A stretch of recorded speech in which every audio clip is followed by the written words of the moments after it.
Wahabi selalu diidentikan dengan kelompok teroris, padahal Al-Qaeda yang dituduh kelompok ekstrim justru bermusuhan dengan pemerintah Saudi. Para ulama Saudi yang dituduh Wahabi sesungguhnya ulama yang mengikuti prinsip salafus soleh, antara lain melarang umat Islam berunjuk rasa, apalagi memberontak kepada penguasa muslim. Sejarah Wahabi dalam versi lain banyak diteliti oleh para ilmuwan seperti Hanif James Oliver dan Nathanael Delon Bass dari Georgetown University, Amerika Serikat.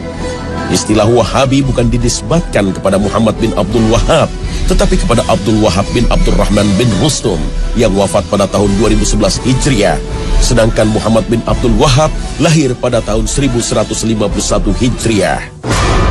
Kelompok ini begitu ekstrim terhadap para ulama ahli sunnah yang ajarannya banyak menyimpang.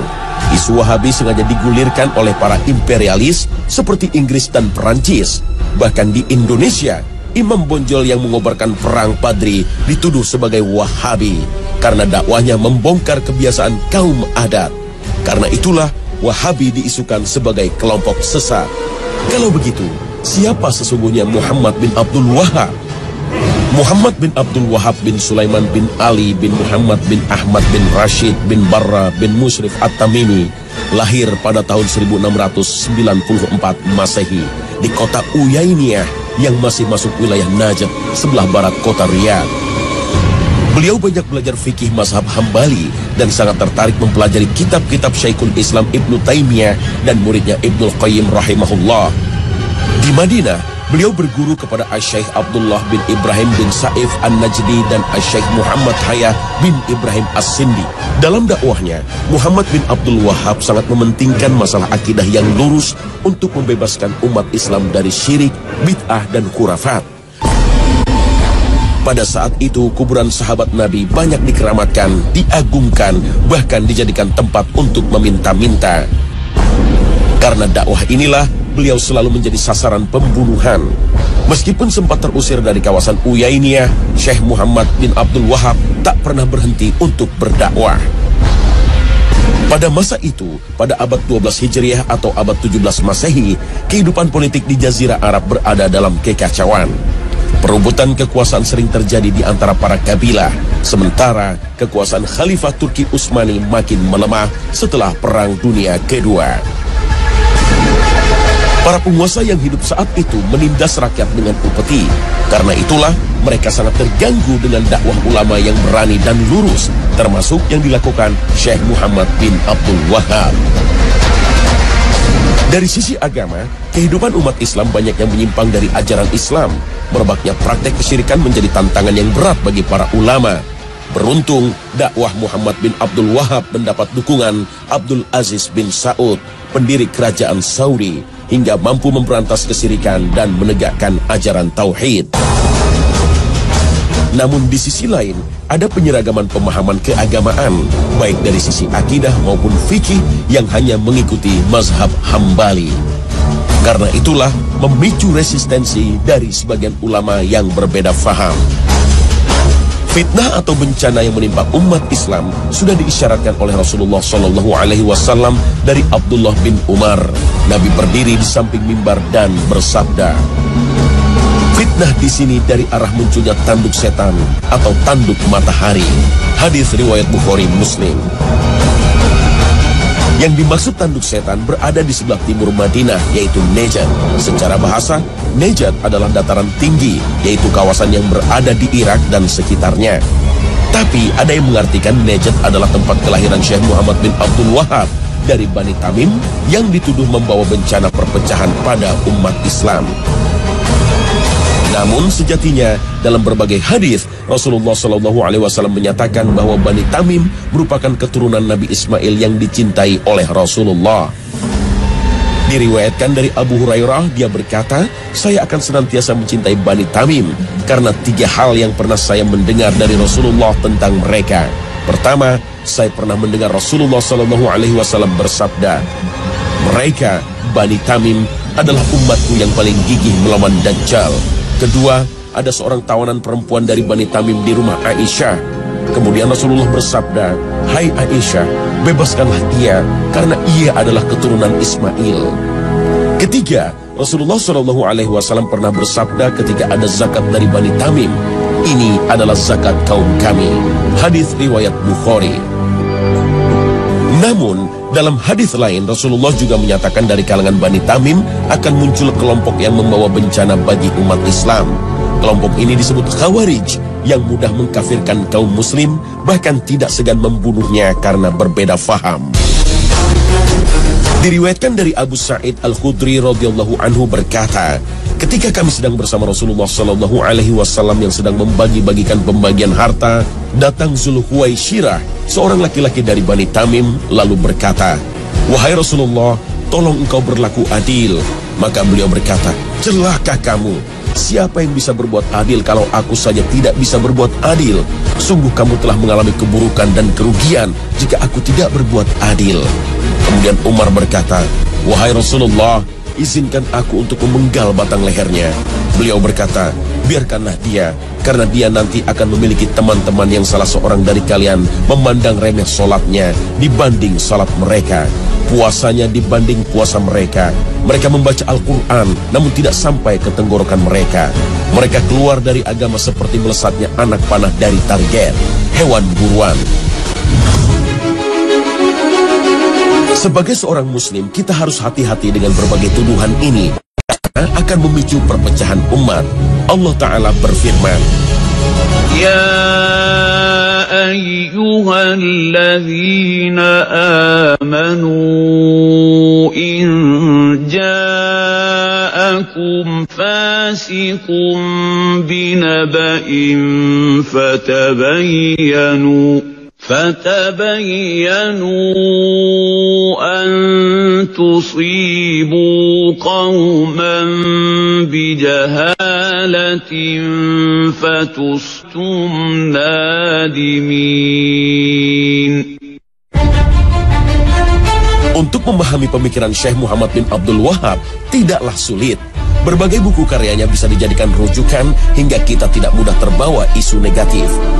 Syekh Muhammad bin Abdul Wahab pernah menulis surat kepada penduduk Qasim untuk membantah berbagai fitnah seperti dikutip dalam berbagai kitab seperti karya Mas'ud An-Nadawi yang berjudul Muhammad bin Abdul Wahab Muslih Mazlum, karya Abdul Aziz Abdul Latif yang berjudul Da'awi Munawi'in li Dakwah Muhammad bin Abdul Wahab, atau buku karya Syekh Soleh Fauzan yang berjudul Min A'lam Al-Mujaddidin. Salah satu yang dibantah beliau adalah tuduhan bahwa dirinya mengingkari berbagai kitab imam mazhab dan mengatakan bahwa perbedaan pendapat antara para ulama sebagai bencana.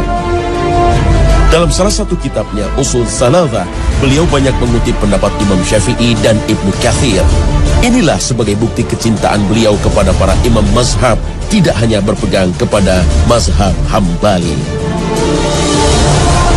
Syekh Muhammad bin Abdul Wahab dituduh mengharamkan ziarah kubur, mengkafirkan orang yang bertawassul, dan berencana menghancurkan kubah yang berada di atas makam Rasulullah.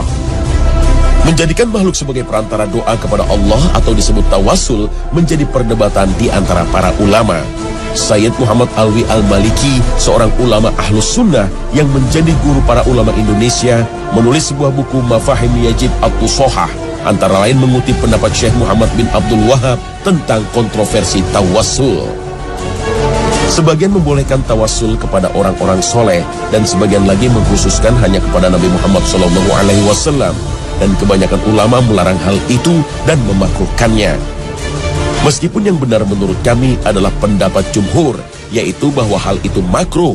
Oleh karena itu, kami tidak mengecam terhadap orang yang melakukannya, dan tidak ada kecaman terhadap masalah-masalah ijtihad. Akan tetapi kecaman kami adalah terhadap orang-orang yang memohon kepada makhluk lebih besar daripada memohon kepada Allah Subhanahu wa Ta'ala. Fatwa ini pernah dipublikasikan oleh Universitas Imam Muhammad bin Saud Al-Islamiyah dalam Pekan Syekh Muhammad bin Abdul Wahab.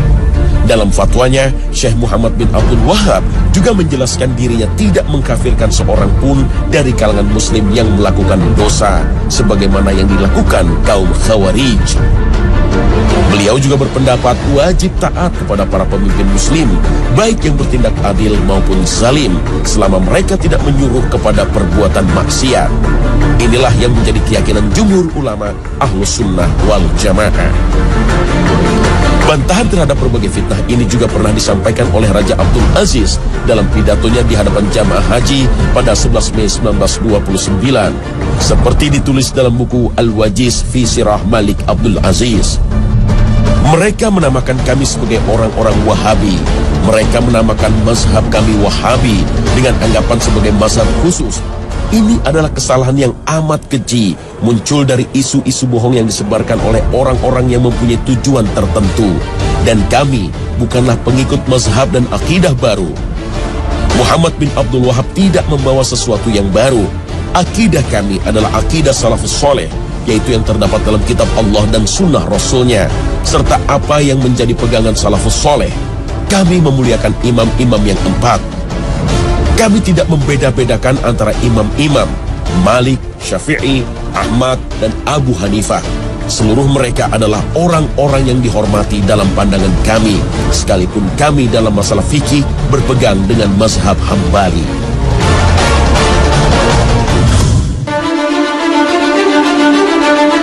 Istilah Wahabi bukanlah hal baru. Dahulu sempat disematkan pada para da'i dari kalangan Muhammadiyah, Persis, dan Al-Irsyad yang gigih memberantas tradisi yang berbau kesyirikan. Karena dalam akidahnya, mereka lebih banyak merujuk kepada Ibnu Taimiyah. Misalnya tidak mengenal takwil untuk mengartikan tangan atau singgasana Allah. Namun, zat dan sifatnya tidak bisa disamakan dengan tangan manusia atau singgasana raja. Gerakan Muhammadiyah, Persis, dan Al-Irsyad banyak terinspirasi dengan doktrin Muhammad Abduh yang menyuarakan gerakan tajdid atau pembaharuan Islam. Muhammad Abduh mengajak umat Islam meninggalkan praktek tarekat dan tidak lagi terikat dalam pendapat imam mazhab. Kemudian umat Islam harus merumuskan kembali doktrin Islam sesuai dengan perkembangan zaman. Gagasan ini mendapat penolakan dari Hadratus Syekh Hashim Asy'ari, pendiri Nahdlatul Ulama. Untuk memahami Al-Quran dan Sunnah Nabi tidak mungkin utuh tanpa mempelajari pendapat para ulama salaf, terutama para imam mazhab. Hashim Asy'ari pun berpendapat tidak semua tradisi keagamaan dianggap menyimpang dari syariat Islam. Perbedaan faham ini sempat menyulut konflik sosial. Namun, seiring makin bijaknya para ulama, mereka tidak lagi mempersoalkan masalah khilafiyah. Jika masih ada da'i-da'i yang bersikap ekstrim, sudah selayaknya kita menasihatinya dengan bijaksana, bukan melawannya dengan berbagai tuduhan keji. Doktrin Kiai Hashim Asy'ari sebenarnya seirama dengan pemahaman kaum salaf yang berusaha memahami ajaran Islam dengan merujuk pada Al-Quran dan Sunnah, berdasarkan pemahaman salafus sholih, yaitu 3 generasi awal, para sahabat, tabi'in, dan tabi'ut tabi'in, sebagaimana sabda Nabi bahwa mereka adalah generasi terbaik. Namun gerakan salaf yang berkembang di Indonesia mendapat stigma negatif sebagai kaum Wahabi.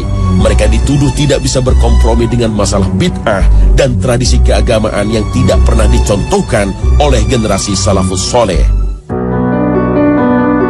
Baik kaum Salafi, Nahdlatul Ulama, Muhammadiyah ataupun Persis sejatinya mengaku sebagai kaum Sunni atau Ahlus Sunnah wal Jamaah. Menurut Imam Ibnu Jauzi, tidak diragukan lagi orang yang mengikuti sunnah Rasulullah SAW dan para sahabatnya adalah Ahlus Sunnah. Sedangkan yang dimaksud wal Jamaah adalah mereka yang bersatu di atas kebenaran dengan mengikuti pemahaman para sahabat, tabi'in, dan orang-orang yang mengikuti mereka. Perbedaan faham di antara para ulama tidak seharusnya merusak ukhuwah Islamiyah. Imam Malik rahimahullah berkata, percekcokan dan perdebatan dalam ilmu itu menghilangkan cahaya ilmu dari hati seorang hamba. Sementara Imam Asy-Syafi'i rahimahullah berkata, percekcokan dalam agama itu mengeraskan hati dan menanamkan kedengkian yang sangat. Perbedaan faham mungkin tidak bisa dihindarkan, tetapi seringkali kita mudah memberikan stigma negatif karena hanya berbeda faham. Begitu pula sebaliknya, mungkin kita gampang memvonis sesat atau syirik kepada sesama muslim. Al-Quran telah memberi panduan untuk orang-orang beriman agar menjauhi pertengkaran dengan kata-kata yang melukai saudara kita. Allah Ta'ala berfirman, "Dan katakanlah kepada hamba-hambaku, hendaklah mereka mengucapkan perkataan yang lebih baik. Benar, sesungguhnya setan itu menimbulkan perselisihan di antara mereka. Sesungguhnya setan itu adalah musuh yang nyata bagi manusia." Al-Quran Surah Al-Isra ayat 53.